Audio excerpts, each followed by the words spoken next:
6 years ago, I found myself in one of the worst positions I have ever been in my life. It had been barely a week since I had picked up my entire life and moved it all the way to Connecticut to move in with my boyfriend at the time.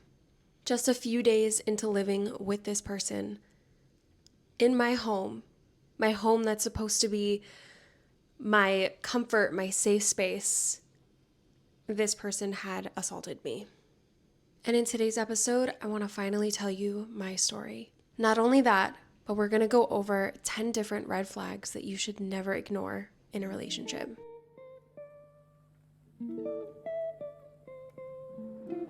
Hello and welcome back to the Self-Love Archives. Thank you so much for being here. If you're new here, hi, hello, hey, welcome to my podcast. This is the Self-Love Archives where I share my story and my experiences with you, and we bring on guests to share their story and their experiences with you as well, all surrounding self-love. Self-love is a much bigger thing than just loving ourselves. It involves healing, it involves learning, education. Self-love is an umbrella of so much more, and I'm so excited to bring it all here into this archive, because you can't build an archive by yourself, now can you? But I am Julia. I am your self-love bestie, your self-love big sister, your self-love guide, and let's jump into today's episode.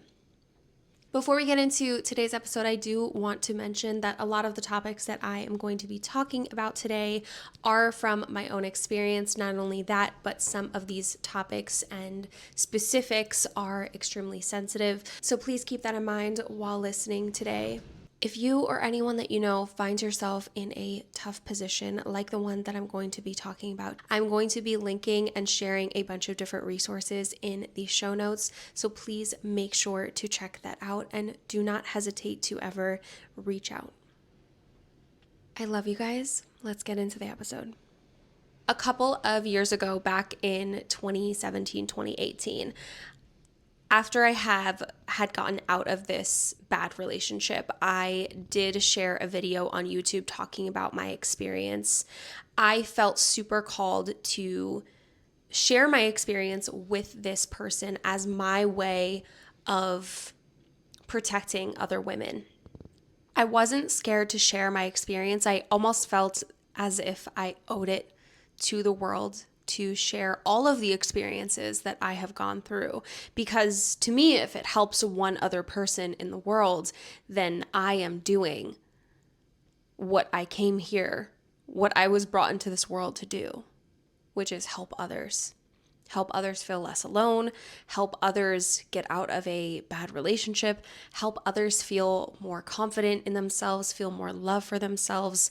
If I can do that for one person by just sharing an experience of my own, then I have accomplished everything that my soul has wanted to accomplish on this earth.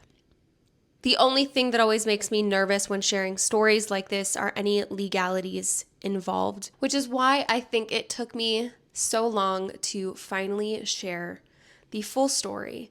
In January of 2018, I made the decision to move in with my boyfriend at the time.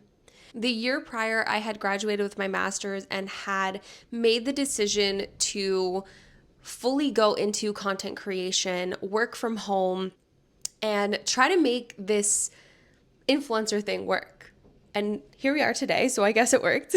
He did not work from home. So in order for us to live together, someone had to make the compromise. And it made the most sense that I would make the compromise since I had worked from home. I did go to college in Connecticut. So moving to Connecticut wasn't this huge move, but it definitely was a big move for me because it took me almost 4 hours away from my home in New Jersey and an hour away from where I spent most of my time in college. The first red flag in this entire story began when we first started dating. But in regards to moving in with each other, I wanted to move in with each other because one, I thought we had to because we were dating and we lived way too far away from each other.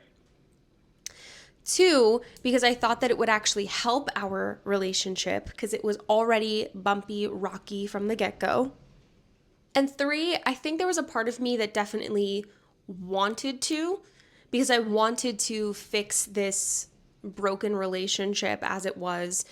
But I also think that there was this part of me that just wanted to grow up really fast and get out of the house that I grew up in. Before we had moved in together, he had definitely shown a lot of signs, looking back at it now, that are huge red flags. He would gaslight me, he would scream at me when we got into arguments and scream at me for genuinely no reason.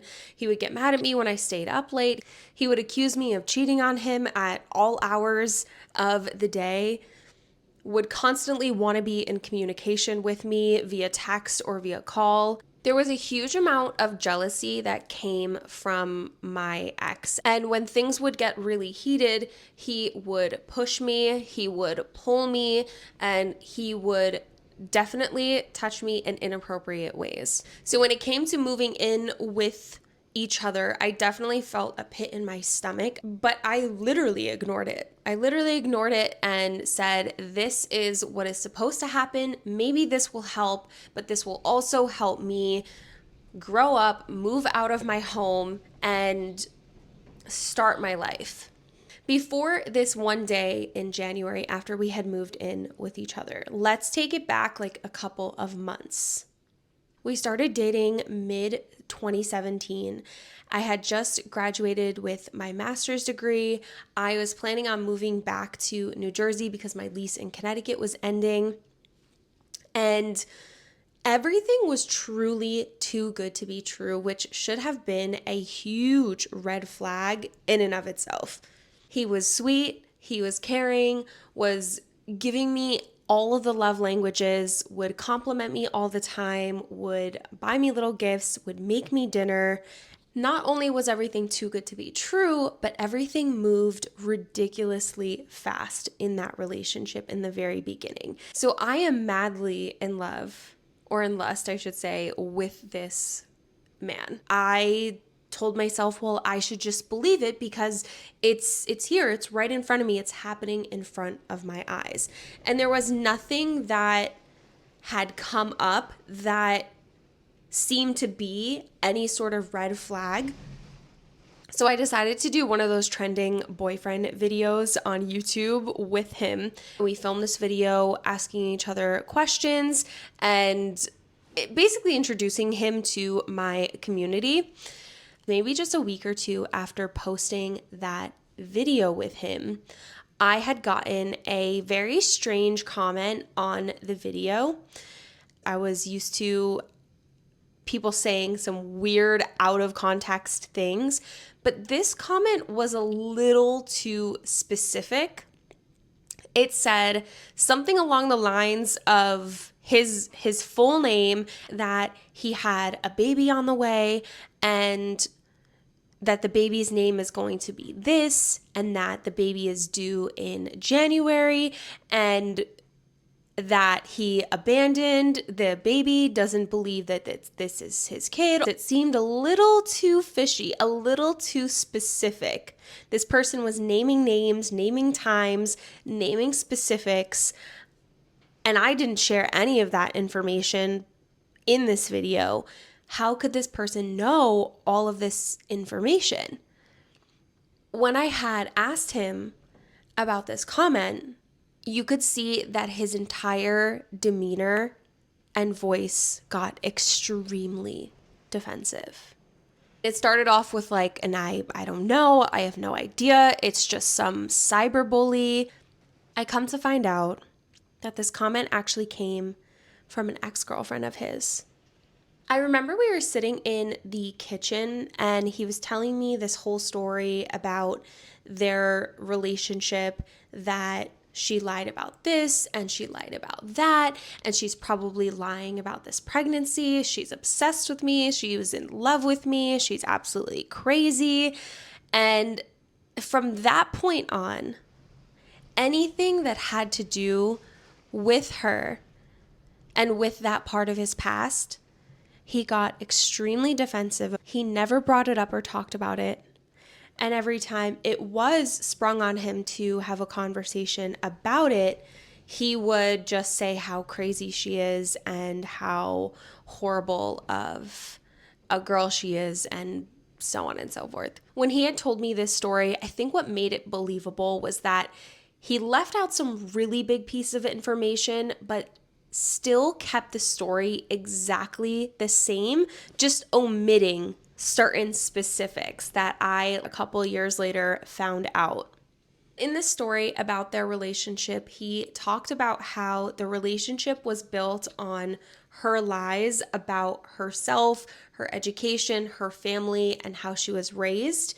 And when he found all of that out, they would fight a lot, they would argue a lot, and they would get into these very, very serious and almost dangerous fights. But he told me that they did end up in court together over a misunderstanding.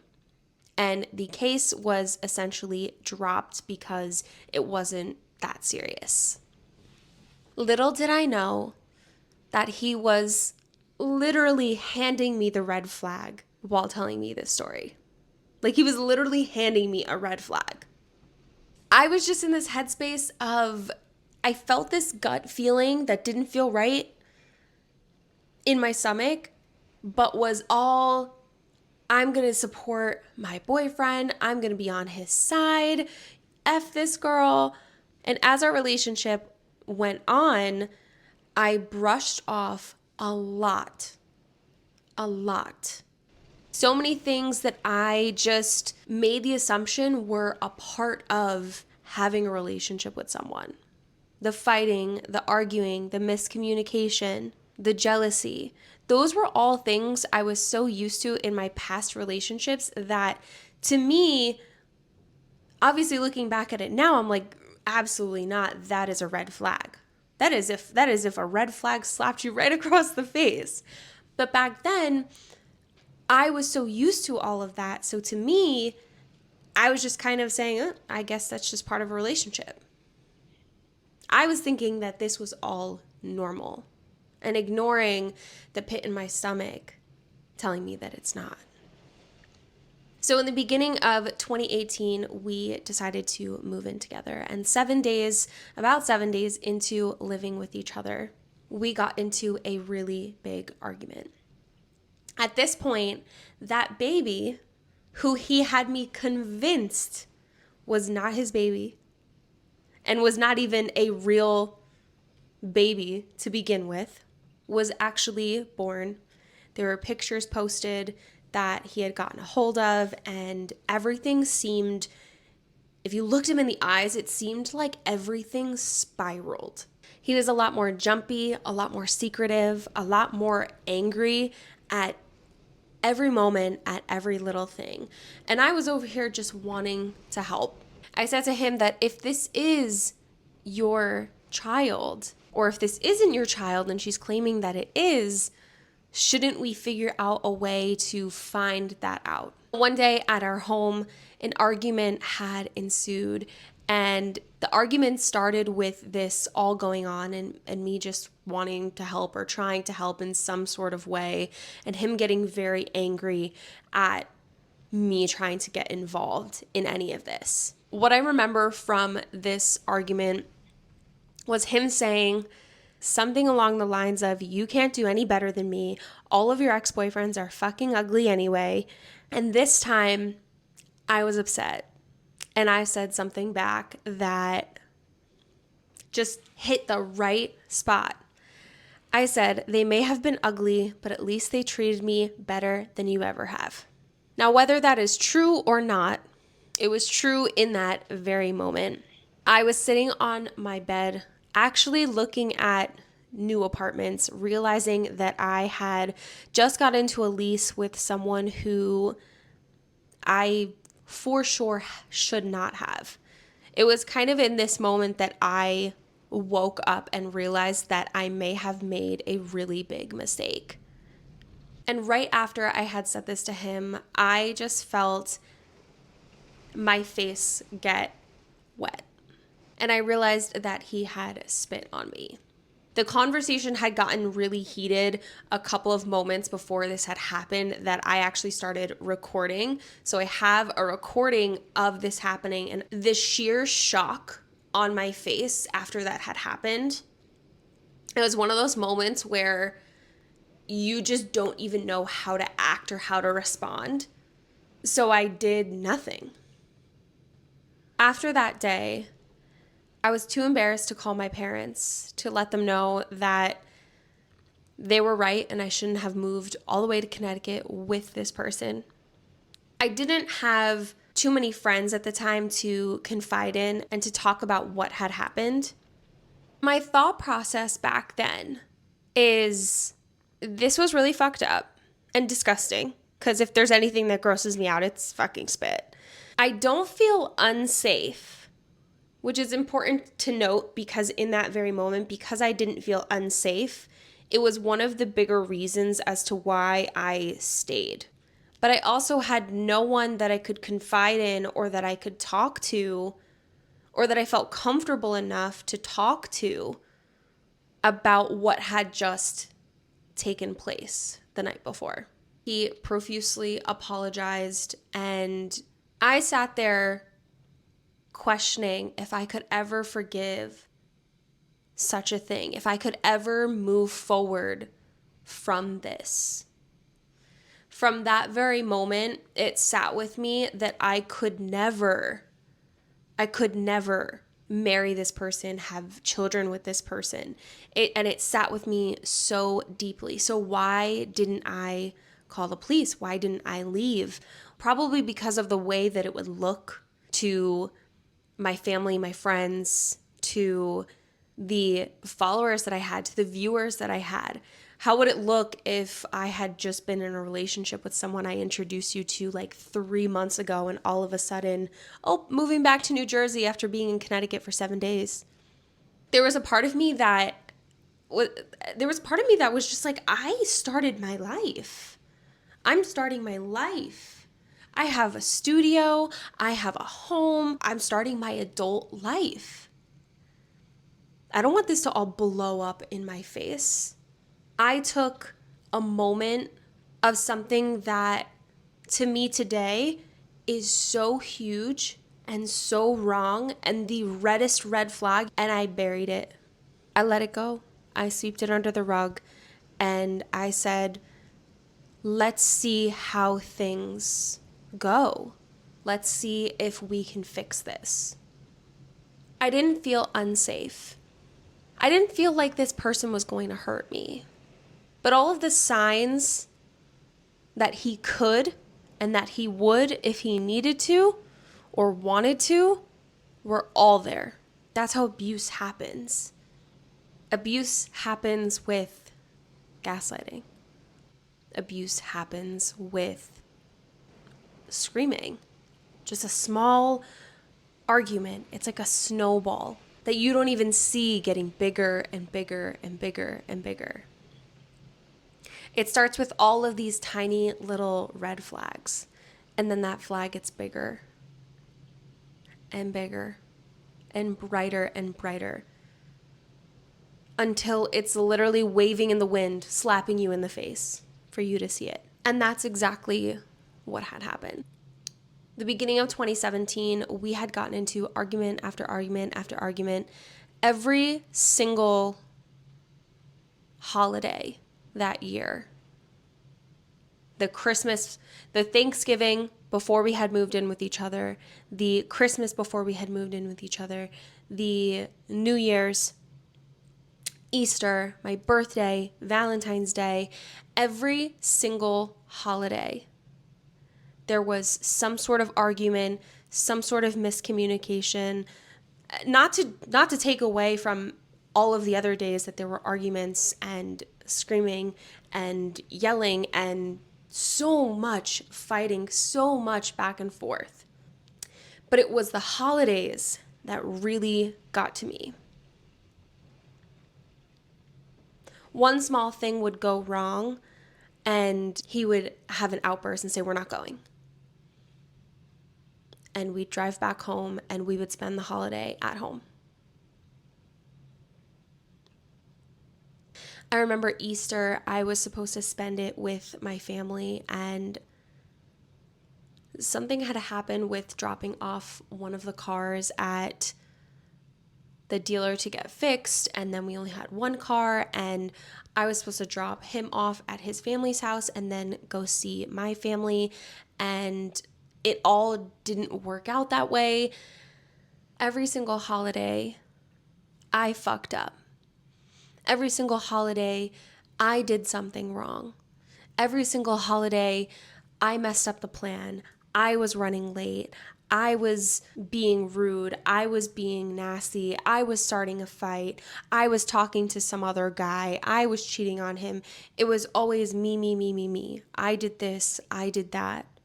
I started this. This is your fault. And every single time there was an outing, a holiday, an occasion, there was an argument, there was a fight, and it was always my fault.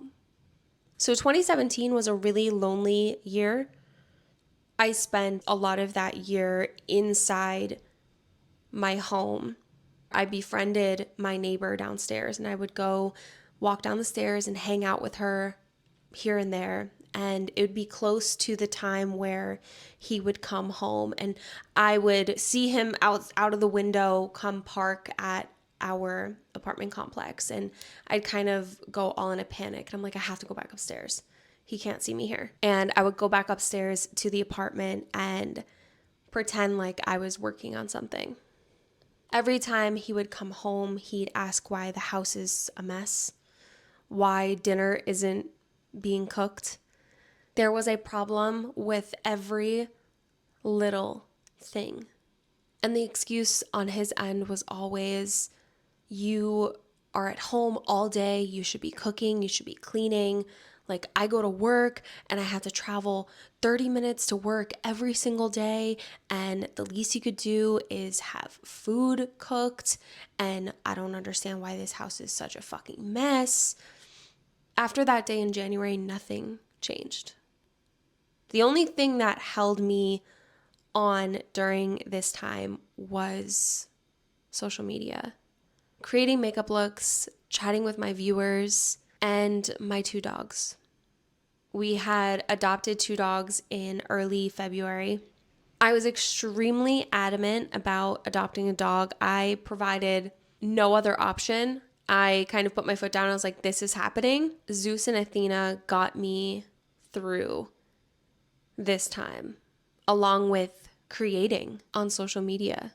It was like my two outlets, focusing on work and focusing on just taking care of something. In the beginning of the summer, that red flag got so red. I didn't have a choice. I could not ignore the red flag anymore. He had a friend visiting him, and that friend was staying at our house. We had all gone out to the bar, and the bar really wasn't my scene anymore. I decided to be the DD for the night and let him and his friends go hang out with all of their friends. We were barely at the bar for an hour, and something had happened. One of the security guards thought that they were doing drugs in the bathroom. I don't know whether or not that was true. Either way, we were asked to leave the bar. There was a McDonald's on the way home, and they asked me to stop. So we stop, we get into the drive-thru, and some kind of like ruckus is going on with a few cars in front. I remember just someone walking, holding a McDonald's bag, yelling at McDonald's about something, forgetting their order or something along those lines, something stupid. And my boyfriend at the time had opened the window and started screaming out the window at this person, kind of going along with them, saying like, yeah, you tell them. This person did not hear what he was saying and actually thought that he was trying to start an argument or trying to start a fight with him. So then it got a little more heated. His friend in the back, himself, and this person are all screaming at each other at 2:00 in the morning in a McDonald's parking lot in a not so nice area. And I'm starting to get really nervous and like really anxious. And I told him so many times, get in the car. You are drunk. Please roll up the window. Like you are not doing anything right now. And I said to him, you are a pussy. You are not going to do anything. So shut the fuck up and close the window before something bad happens. That word completely triggered him, and he went absolutely ballistic on me in the car.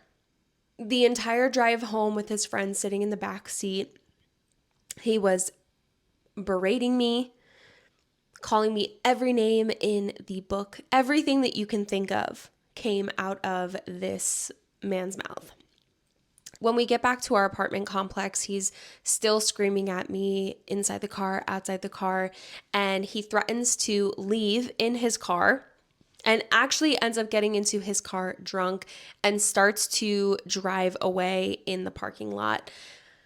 The mindset that I had in this very moment is I am not letting this man go anywhere driving drunk, because I don't want to be the blame for someone else getting hurt. So I got in front of his car, and this is all taking place in a matter of like 5-10 minutes, not even. But I'm getting in front of his car, making sure that he goes nowhere. His friend is not taking this seriously at all, kind of standing to the side, just watching this all go down. And after he almost runs me over with his car, at some point we get him to get out of his car, put the car back in park, and go upstairs. Once we got into the house, his friend tried to calm him down as he continuously just kept screaming things at me and threatening to jump out the window, threatening to drive away. I, at this point, am saying absolutely nothing and am just putting on my pajamas, taking my makeup off, getting ready for bed, and wanting this entire night to just be over. While his friend was trying to calm him down, something had happened where my ex had said something to his friend to offend him, and his friend decides to leave our apartment. After he leaves, the continuous cursing at me, calling me names continues. The screaming and the yelling is getting louder, and the threats are getting extremely scary. I'm not feeling safe anymore. He had threatened a couple of times to jump off the balcony and then had proceeded to threaten to drive away and leave. And that same thing is just going through my head. I'm like, he cannot drive a car right now. He cannot leave this house. I don't think that I was able to get his keys from him, so I decided to just stand in front of the door and say, like, you're not leaving. You are drunk right now. You cannot drive a car. And everything kind of went downhill from there. We had a really long hallway to our front door, so as I was standing in front of the door, blocking it so that he couldn't leave, he was throwing pillows at me. Then he was knocking all the picture frames in the hallway over. He was throwing like a lighter at me, a pencil at me. Whatever was in hand's reach was being thrown down the hallway at me. And he would come up to me in my face, screaming everything and anything at me. At one point, he grabbed a knife and threatened to stab me with it if I didn't move away from the door. I tried my best to try to calm him down. It was about 3:00 in this moment, and I'm starting to get more and more scared of the severity of what was happening. It was at this point where I started to feel just complete fear. I was terrified of whatever he planned on doing or throwing. I didn't have the keys to my car in my hand. I didn't have shoes on. I didn't know what would happen if I left out the front door. That was when he came up to me and choked me against the door, screaming and yelling at me to get away from the door, to let him go outside, to let him leave. I just remember trying to get him off of me, and when he finally let go, just sinking to the ground, not having any clue what to do in that moment. I know looking back at it, especially not being in that moment, you'd be like, well, obviously you know what to do. Like, you should obviously call the cops. You should obviously call someone. You should obviously leave. This is my home. I had one of my dogs there. It was super, super, super late. And genuinely, I didn't want to ruin this person's life. Because if I did call the cops, I would ruin his life. It's so interesting telling this story from the outside, looking in now, right? Because I'm older, I'm wiser, I'm so much more knowledgeable and so much more aware. And I would never, ever let any of these things repeat themselves a second time. But the mindset of this person that I was then thought that I loved this person. I had no idea what to do in that moment. I was scared to make any sort of move, to call anyone, to leave, to come out of that hallway, because I was scared of what the next step was. Was the next step being stabbed? Was the next step being punched in the face? Was the next step being pushed? Like, what was next? Because in that moment, I didn't know. I was thinking the absolute worst. I ended up quietly calling one of my friends. Unfortunately, she didn't answer. And I kind of was left with two options in my head of who to call next. And it was either his mom or the police. Unfortunately, I chose to call his mom. She answered, and I relayed to her what was happening. And looking back on it, it seemed like this wasn't new. It seemed like she knew exactly what to say in a panic, but she knew exactly what to say. His mom begged me to stay on the phone with her for my safety. She begged me to stay on the phone with her and begged me not to call the police. She said, I'm coming there right now. Please stay on the phone with me. So I did. I stayed in the hallway of my apartment on the phone with her, on the floor, with a ton of random broken shit around me until they got there. That night, his mom had stayed over our house and slept on the couch with him on the other side of the couch. And I tried to sleep in our bed. This was the red flag that hit me in the face. This was the moment where I knew I needed to get out. After this had happened, we stayed together. But for the next couple of months, I would put my head into work. I would mind my own business. I would keep the peace. And I did this, one, because of my safety. Two, because I wasn't sure what to do. Three, because I didn't know what was going to happen with my home, my dogs.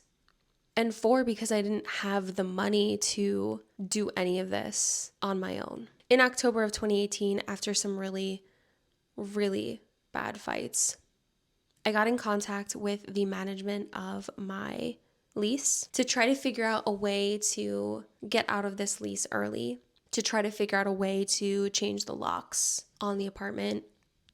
The earliest that we could leave the apartment was, I think, November, and they weren't able to change the locks or security or do anything of that sort unless there was actually a legal document stating whatever had happened. My dog Zeus at the time was already living with his parents because of some behavioral issues that he had, and Athena was living with us in the apartment. And my biggest fear was that he was going to take Athena. I had already knew that I was going to have to say goodbye to Zeus. I didn't want to take him from this home that he had gotten so used to. I had hired a really great trainer for him, so I knew that I was going to have to make the really tough decision of leaving him behind. We had somehow gotten all of the paperwork signed and taken care of to move out of the apartment. I was hosting an event in this city, and I had packed up my car. I had packed up everything. I had gotten everything together. And I think I had Athena boarded somewhere, or a friend taking care of her, or my sister, something where I knew she was going to be safe and out of his hands. The day of this event, I got a call from him at 7:30 in the morning. I decided to not pick it up. And I remember I got a text saying something about the house, something about the apartment. I never answered the call. I never answered the text. And when I got back to the apartment a few days later, all of his stuff was gone, including a couple of my things, and that was it. Besides a couple of comments on my posts on social media, I blocked him, and I had never heard from him again. And I know that that's not the case with every story that's similar to this. So in all of this, I felt really lucky that this just could be left behind. So now that you've heard my story, let's talk about 10 different red flags that you should definitely not ignore in a relationship. Number 1, blaming others and not taking responsibility. This could be something as small as there being a miscommunication, but it always being your fault. Or this could be something even bigger, where they have clearly been caught cheating on you and they just refuse to take responsibility, refuse to own up to it, and they somehow, some way find a reason to blame you or someone else for it. This could even be intertwined into number 2, which is gaslighting. The literal term of gaslighting means to deceive one's perception of reality, but an example of how gaslighting can be shown in relationships is when the partner is denying something ever took place or that they ever said something at all, lying and contradicting things that they've said themselves, or making you or someone else feel like they're acting crazy or overreacting when you may just be having a normal response to something that they've done. Coercion, scapegoating, literally outright lying, or a manipulation of reality. There are a ton of different signs that lead to gaslighting behavior. Some of those include outright lying, deny, saying they're going to do something, but their actions say otherwise, using something that you have said against you, or twisting something that you have said so it sounds like it's more in their favor than it is in yours. When someone gaslights you, it is going to make you feel confused, and it's going to make you doubt yourself, doubt what you've said, what you believe, how you feel, all of the above.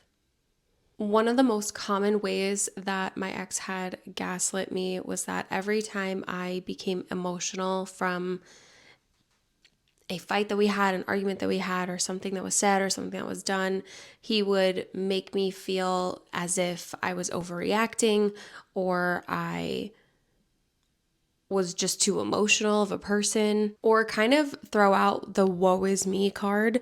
So if I'm upset about something that he had done or something that he had said, it was, oh, well, I work so hard, so I have the excuse to do this, I have the excuse to do that. Or even using my own habits against me, like saying, because I work from home, I'm home and I have the ability to cook and clean and do all of these different things because I'm home.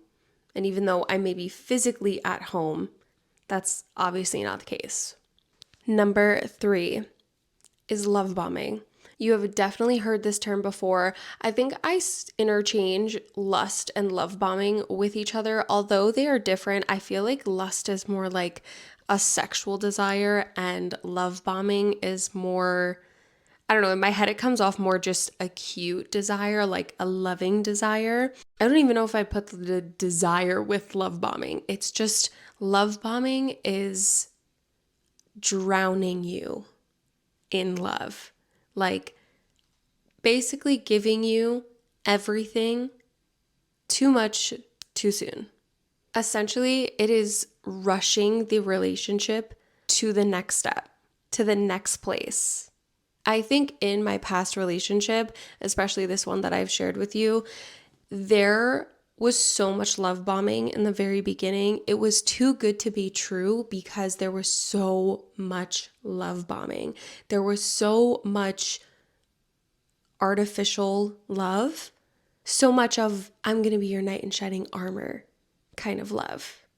Love bombing is like a never ending high school Valentine's Day.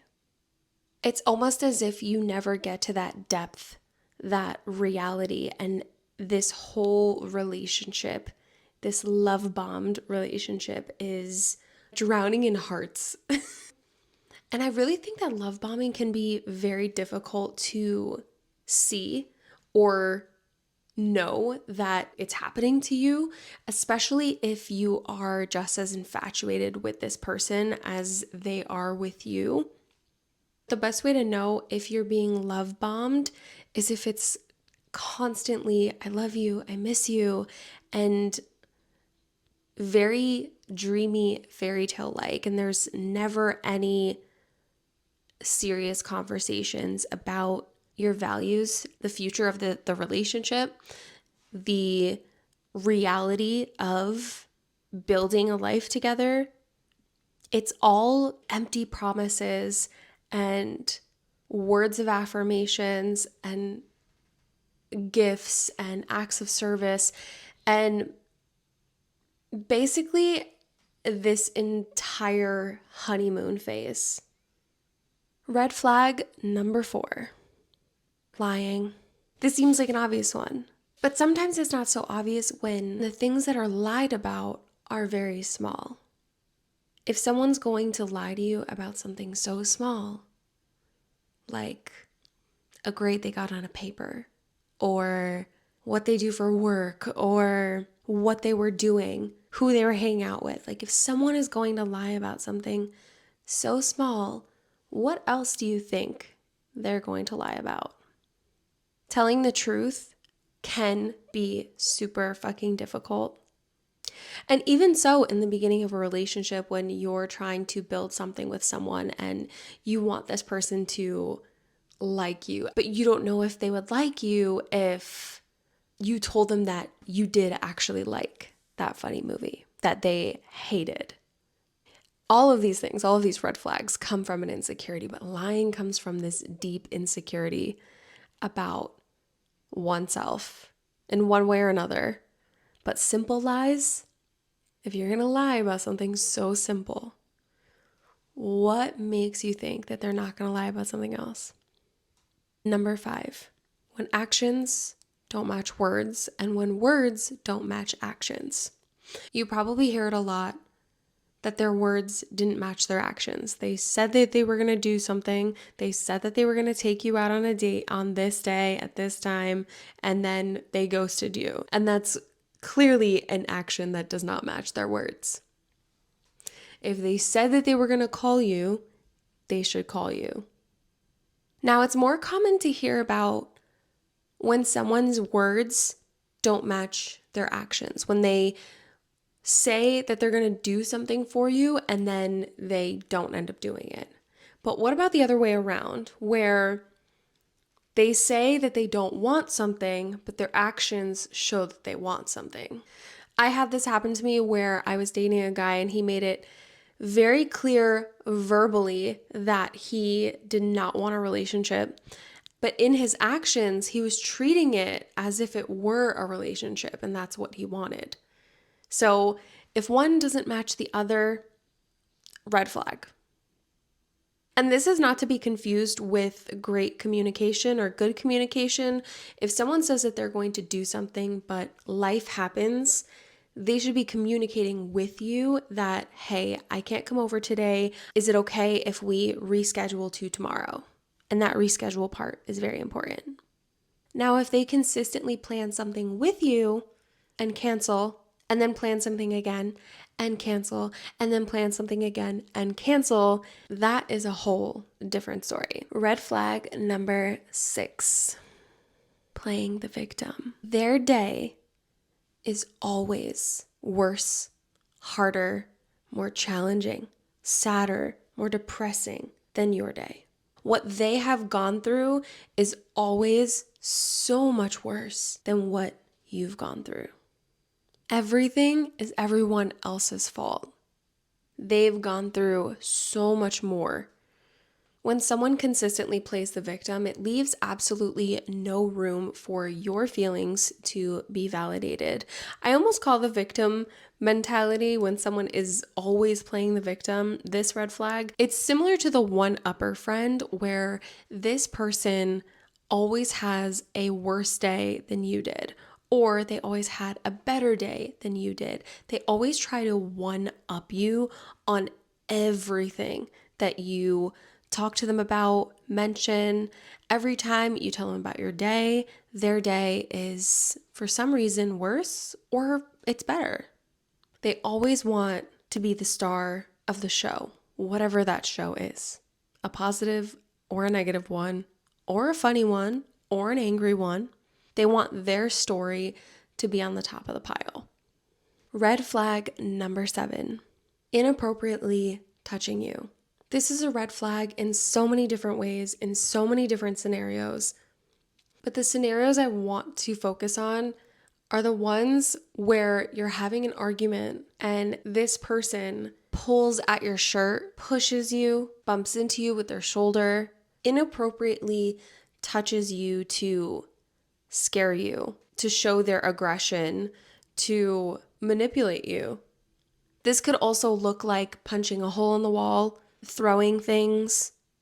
All of these kinds of behaviors when you're in an argument with someone are huge red flags. Because if they're just pushing you a little bit now, or just grabbing your shirt or grabbing your wrist now, what could that potentially escalate to? And personally, I don't think you should stay in order to find out. Red flag number 8. They treat the women in their life not the way you want to be treated.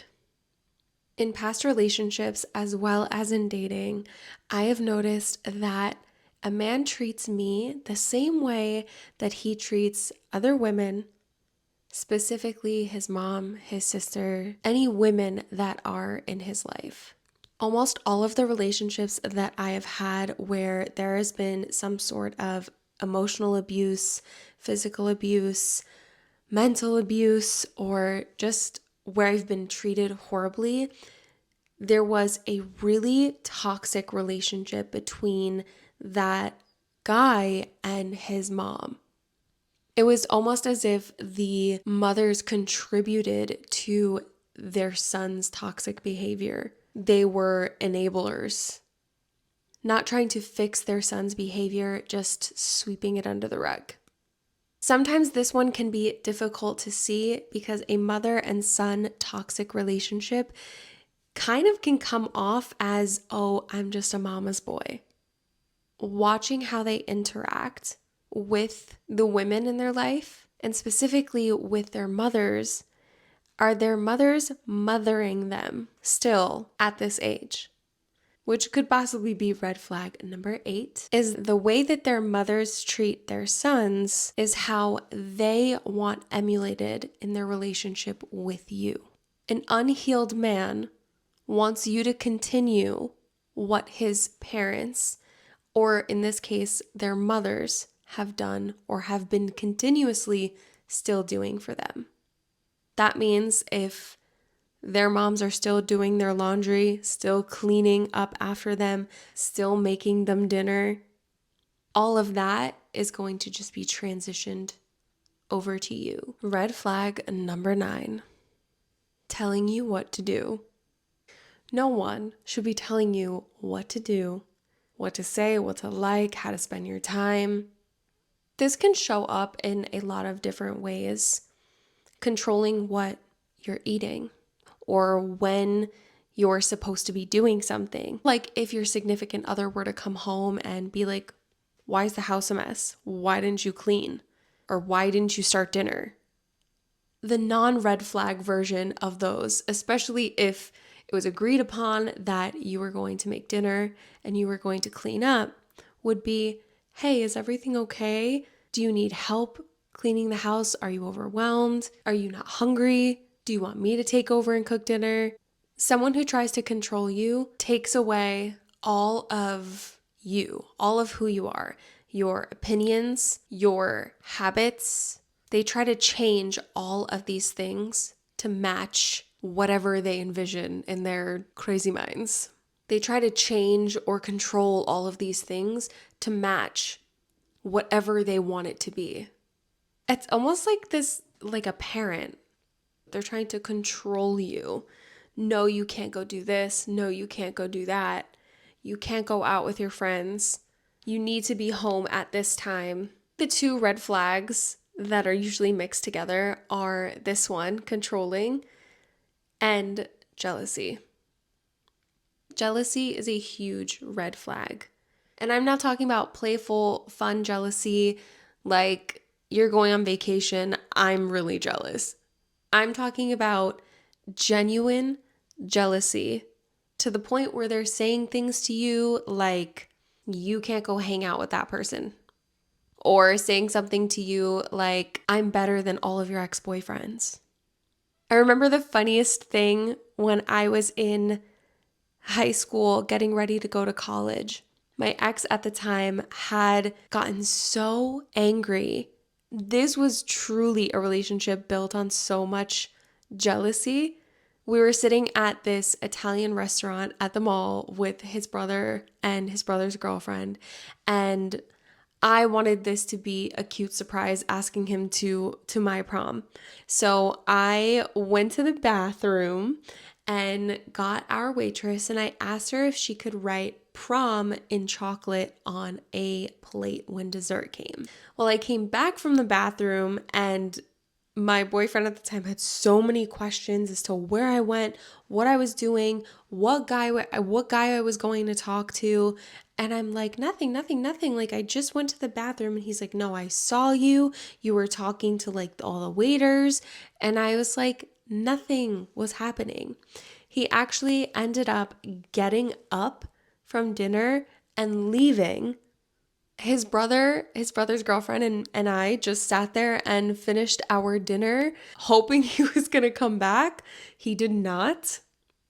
They did end up bringing out the plate of chocolate that said prom on it, and I sent him a picture of it. When I was getting ready to go off to college, he was really upset that my dorm room was going to be next to a guy's dorm room. My college had a bunch of different types of dorms. They had one that was all girls, ones that were every other floor were girls and every other floor were guys. So it was like the first floor was girls, second floor was guys, third floor was girls, fourth floor was guys. And then they had the suites.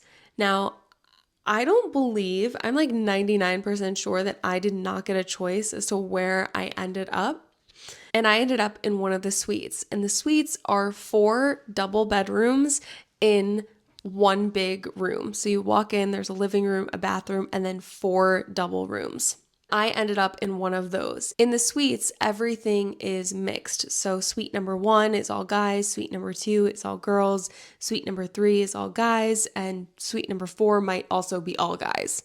So when my ex had found out about my dorm situation, he got so upset and so mad at me that I didn't choose like the all girls dorm. And I was like, I had no choice. There really wasn't, like, I wasn't able to choose. He's like, I thought you said you were going to choose the all girls dorm. I was like, no. So the final red flag, jealousy. There are so many more red flags where that came from. My biggest advice to you is that if you feel a pit in your stomach, like something isn't right, like something is wrong, it probably is. Thank you so much for being here and tuning in to yet another episode of the Self-Love Archives. While we did get a little lighthearted in some of the parts of the episode today, what we talked about is very serious. And as I mentioned in the beginning of the podcast, if you or anyone that you know is experiencing anything similar to the topics that we've talked about in today's video, please make sure to check out the show notes for all of the resources. Before I close out today's podcast episode, I want to thank you so much for being here, so much for making it to the end. And what I really want you to know is that it can be really scary to leave something that you are so comfortable in, something that you are so used to, something that while you may feel unsafe in it, you may find safety in the comfort of it because you don't know what's next. If there is anything that someone could have told me when I was in an abusive relationship, it's that all of the strength that I need to get through this is all within me. That I am capable of so much more, that I deserve so much more. That all of the ways that I am being treated right now by this person, it is not love, it is not support, it is not respect. I deserve to be loved the way that I love. You deserve to be loved the way that you love.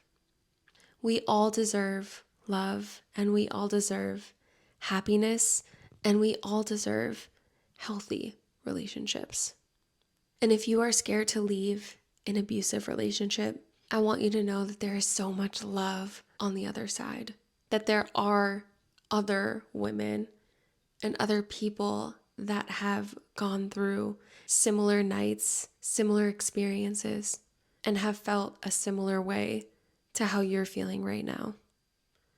You are not alone. You have never been alone, and you are more than capable. You deserve so much more. It's time for you to believe it. I love you all so much. Thank you so much for listening.